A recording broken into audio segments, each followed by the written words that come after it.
بسم اللہ الرحمن الرحیم۔ اس ویڈیو میں قنوت نازلہ کے متعلق کچھ مسائل جانیں گے۔ جب مسلمانوں پر کفار کی طرف سے مظالم ڈھائے جا رہے تھے، اس زمانے میں قنوت نازلہ کا پڑھنا نبی کریم صلی اللہ علیہ وسلم سے اور دور صحابہ سے صحیح اور معتبر روایات کے ذریعے سے ثابت ہے۔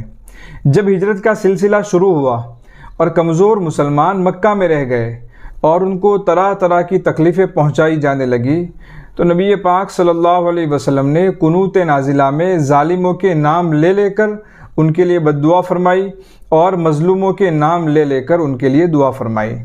پھر بیر مونا کے موقع پر جب 70 صحابہ کو دھوکہ دے کر شہید کر دیا گیا، تو اس وقت 1 مہینے تک مسلسل حضور صلی اللہ علیہ وسلم نے قنوت نازلہ پڑھی تھی۔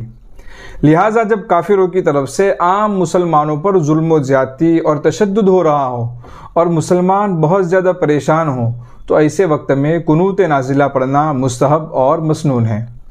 اس کا طریقہ یہ ہے کہ فجر کی نماز میں دوسری رکعت میں رکوع کے بعد امام بلند آواز سے قنوت نازلہ پڑھے گا اور مقتدی حضرات آہستہ آہستہ آمین کہیں گے۔ قنوت نازلہ پڑھتے وقت ہاتھوں کو کیسے رکھنا چاہیے، تو اس کی 3 شکلیں بنتی ہیں۔ نمبر 1، ناف کے نیچے ہاتھوں کو باندھا جائے جیسا کہ عام طور پر قیام میں باندھے جاتے ہیں۔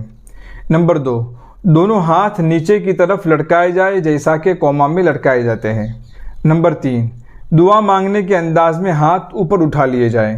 ان 3 صورتوں میں سے پہلی 2 صورتیں یعنی کہ ہاتھوں کو باندھنا اور ہاتھوں کو لٹکانا، دونوں صورتیں صحیح ہیں، لیکن ہاتھوں کو لٹکائے رکھنا زیادہ بہتر ہے، جبکہ تیسری صورت یعنی کہ دعا کی طرح ہاتھوں کو اٹھانا مناسب نہیں ہے۔